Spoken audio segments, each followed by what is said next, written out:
welcome back to Unlocking Canada, your go to space for global founders, investors, and changemakers looking to build their future in Canada.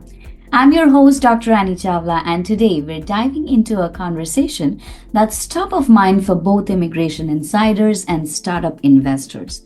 What's next for the Startup Visa program, and how is Canada shaping the future of entrepreneur led immigration?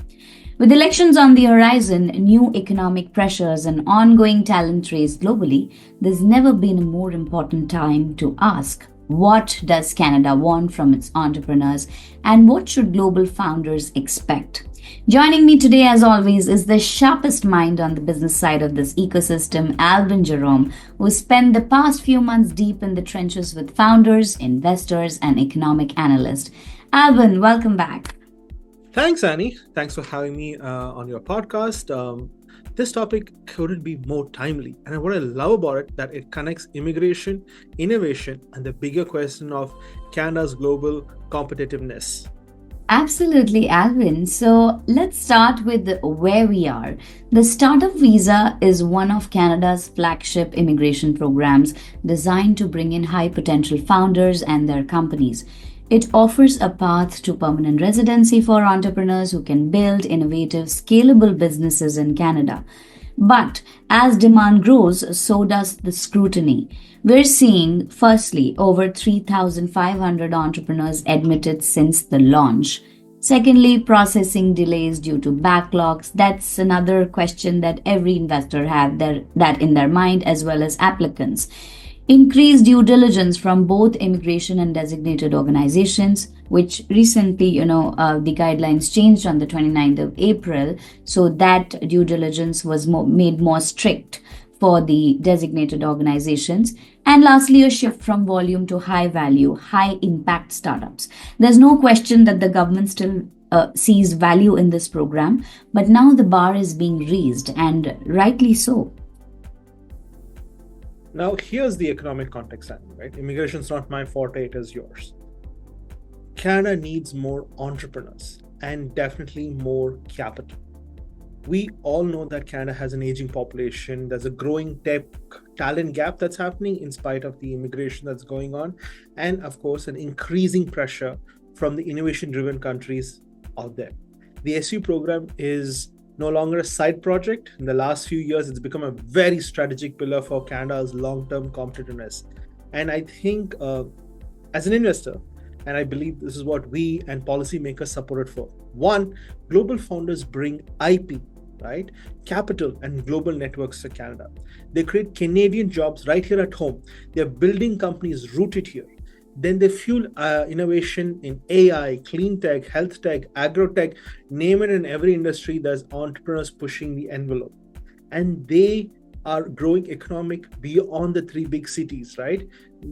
Traditional businesses operate in existing data centers, but entrepreneurs, they're everywhere. Where there's an opportunity, you find them there. And for Canada to remain a global leader, it needs to become the go-to destination for the world's smartest entrepreneurs. And the SU program is one of the biggest gateways for it. Very well said, Alvin. So now let's address the question on many minds. Canada is heading into an election cycle very soon. What happens to the Startup Visa program depending on who comes into power, liberals or conservatives? Well, that's a very fair concern. Obviously, I'm not going to give anybody an insight on where I vote, but let me give you the good news first, right? The support for entrepreneur-led immigration is consistent across party lines. Now, this could be liberals or conservatives, right? They both recognize the economic case for attracting global founders. The difference will obviously come down to the execution, efficiency, the level of oversight, but not on the value of the program itself. Exactly. In fact, a change in leadership could even bring some fresh reforms, faster processing, which everybody needs right now, better alignment with provincial economic goals. Most provincial programs are now getting shut down, and more accountability for designated organizations. So Canada knows that attracting talent, innovation, and capital isn't optional. It is essential right now. Absolutely. And if the founders are listening to us from overseas, don't feel discouraged, right? Like, I know Canada, there's a lot of headlines that can be a bit discouraging and confusing. But the fact is, Canada always has a long-term commitment plan to innovation. That isn't changing. That isn't going away. If anything, I feel like with the new changes in the last few months, either side of the parties, the liberals or the conservatives, can afford to drop that momentum. If anything, they're going to double down. Once the election cycle is done, whoever is the new prime minister is obviously going to have this as part of their long-term agenda. Absolutely. Now, let's talk about what really needs to improve in the current situation. One area that clearly needs work is processing speed, definitely, and post landing support. We can't just bring entrepreneurs in, we have to help them succeed. And that means better integration with local business ecosystems, faster access to capital, and streamlined compliance. Well, I agree with you, right? And from a very capital perspective, as someone who is writing checks to new entrepreneurs, both domestic and foreign born, I can tell you Canada could do more, and along to align immigration strategy with the national innovation strategy. We need more programs and more support for co-investment along the VC lines, right? Or create innovation credits to incentivize founders to stay here and scale up. So that's been a bottleneck for us in the past. We do have great nurturing of early technology, but they usually leave us when it comes to scaling up. And I think if we can address that, and the government's talking about it, I think SUV founders would find this as not just a good place to start, but also a good place to flourish, especially since now Canada is doing a lot more to build relationships with Europe and Australia and New Zealand. So guys, this is pretty much the gateway country, if I can use it, right? Typical markets that don't open up from other other countries, we actually have a foot in the door. Mhm. Absolutely, very well said, Albin. So I see the future of SUVs looking something like this. We're looking at priority processing for high growth, high impact startups, more focus on, like you mentioned, AI, climate, and health sectors, better provincial alignment to distribute innovation between Toronto and Vancouver, and of course, greater collaboration between immigration accelerators and the investment community. What do you think? Absolutely. I mean, Canada, if you ask me, is poised to become, for a lack of better comparison, the Switzerland of innovation, right?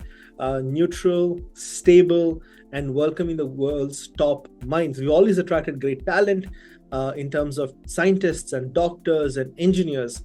Now I think we're also really doubling down on attracting the world's best entrepreneurs.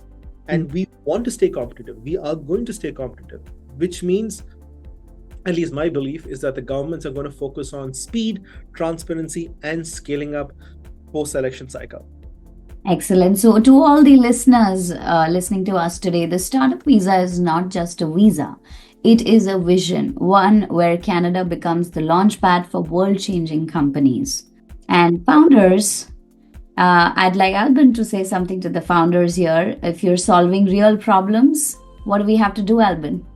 Well, let me put it in simple terms, Annie. If you're solving real world problems, come to Canada. Build something that can scale up truly. And trust me, this is your moment. We want your vision, we want your ideas, and we want to back you all the way to the bank. And remember, the ecosystem is here and supportive, right? The capital is good. You have government grants and private capital and whatnot. The opportunity is yours for the taking. It's wide open. Thank you so much, Albin, as always, and to our listeners. Whether you're applying, investing, or just exploring, keep building, keep dreaming, and keep unlocking Canada. And until next time, take care of yourselves. See you in the next video. And thank you for watching. Bye bye.